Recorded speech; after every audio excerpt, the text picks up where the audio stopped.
Sir एक और सवाल ये है कि सर ग्रेजुएशन को लेके, सर जैसे कि मैंने जितने भी टॉपर्स देखे हैं तो सर उन्होंने एमटेक मतलब बड़े बड़े कॉलेजेस से किया है अब छोड़िए ना उन सबको। सर। सर ठीक है आप लेकिन। देखिए मनोज शर्मा को। जी सर।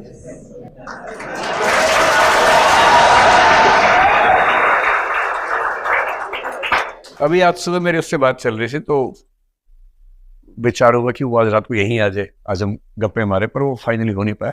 कभी आपको मिलवाएंगे, ऐसे लोगों से मिलवाएंगे। क्या होता है कि देखिए, आप यूपीएससी की बात कर रही सर है, एमपीपीएससी। एमपीपीएससी की बात कर रही है। एमपीपीएससी तो कोई एग्जाम ही नहीं है, वो तो बहुत ही आसान होता है। कोई एग्जाम एमपीपीएससी, लड्डू भरे हुए लड्डू उठा के खा रहे नहीं, उसको एमपीपीएससी कहते हैं। एग्जाम तो यूपीएससी होता है, एमपीपीएससी तो बहुत आसान है, मतलब बहुत आसान। विश्वास कीजिए मेरी बात पर, मैं मजाक नहीं कर रहा हूँ।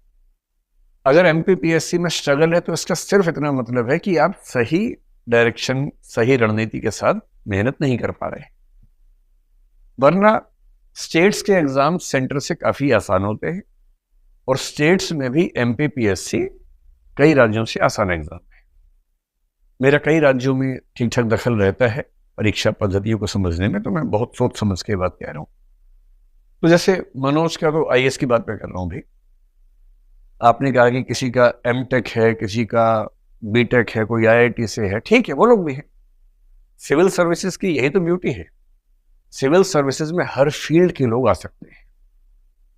और कितनी भी कोशिश कर लीजिए, ये बात सही है कि इंजीनियर्स की भूमिका या उनकी मात्रा इन एग्जाम्स में ज्यादा है, और इसकी वजह बड़ी सरल सी है। इसमें ये नहीं सोचने की भेदभाव हो गया है, वरना हम लोग तुरंत आरोप लगाए थे कि भेदभाव हो गया है क्योंकि इंजीनियर ज्यादा है। इसके पीछे का तर्क भी तो है। जनरली हमारे स्कूलों में जो 12वीं क्लास में सबसे ज्यादा तेज है पढ़ने वाले बच्चे, जनरली वो इंजीनियरिंग में जाते हैं। यही तो होता है। तो 11वीं 12वीं तक जो बच्चे पढ़ने में सबसे अच्छे थे, टॉपर्स थे, उनमें से 10 में से 6-7 इंजीनियर ही बन गए, 1-2 डॉक्टर बन गए। ह्यूमैनिटीज में कम जाते हैं, कॉमर्स में कम जाते हैं। 3 या 4 साल की ग्रेजुएशन में ऐसा तो है नहीं कि जीन्स बदल जाएंगे, डीएनए वही है, जीन्स वही है। इंजीनियरिंग करके फिर वो आईएएस एग्जाम देने लगे, मान लीजिए। आर्ट्स के बाद भी लोग आईएएस एग्जाम दे रहे हैं। पर क्योंकि पहले जो स्कूल में सबसे ज्यादा पढ़ने वाले बच्चे थे इंजीनियर बन गए थे, वो अब भी पढ़ रहे हैं। इंजीनियर टॉप कर गए ऐसा नहीं है। दरअसल वो बच्चे जो स्कूल लाइफ से ही बहुत पढ़ रहे थे, जो संयोग से इंजीनियर भी बने बीच में, वो टॉप कर गए क्योंकि वो बचपन से टॉप कर रहे थे। तो ये इतनी आश्चर्य की बात नहीं। लेकिन ह्यूमैनिटीज में, कॉमर्स में जो बच्चे होते हैं वो दो तरह के हैं। एक वो 5-10% जो पढ़ने में बहुत अच्छे थे स्कूल में, पर बाई चॉइस कॉमर्स लिया या ह्यूमैनिटीज लिया। आप मेरी बात से सहमत होंगे कि ऐसे बच्चों की संख्या 5% से ऊपर नहीं है इस समय। बाकी जो बच्चे ह्यूमैनिटीज लेते हैं, अधिकांश इसलिए कि या तो उनके नंबर कम थे, या उनको मैथमेटिक्स में, साइंस में दिक्कत हो रही है, नहीं उतना मजा आ रहा समझने में, दुविधा होती है।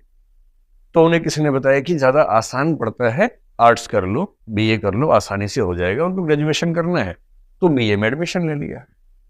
तो ह्यूमैनिटीज में ज्यादा बच्चे वो आए जो आसानी के लिए आए और कुछ शौक से आए। पर एक ऐसा वर्ग है जिसने बीए इसलिए लिया था कि आसान है, क्योंकि वो नहीं संभाल पा रहा साइंस, लेकिन ग्रेजुएशन करते करते उसको पढ़ने लिखने में मजा आने लगा, सीरियस हो गया। जब सीरियस हो गया तो उसको सुख मिलने लगा ज्ञान में, और वो ग्रेजुएशन या पोस्ट ग्रेजुएशन करते करते अपने बौद्धिक स्तर पर उसी लेवल पे आ गया जिस पे कोई इंजीनियर था। अब ये भी एग्जाम दे रहा है, अब तो बराबरी की टक्कर है उसके बाद। और मैं हर साल देखता हूँ कि बहुत सारे ऐसे लोग सिलेक्ट हो रहे हैं जो शुद्ध ह्यूमैनिटीज के हैं, सिंपल बीए किया हुआ है, कोई ऐसी ठोस बैकग्राउंड नहीं है।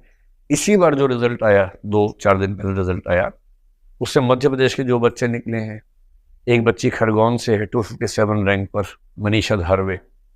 उसके पूरे, मतलब पूरी ट्राइबल बेल्ट में कोई बच्चा आज तक आईएएस नहीं बना, वो आईएएस बनी है।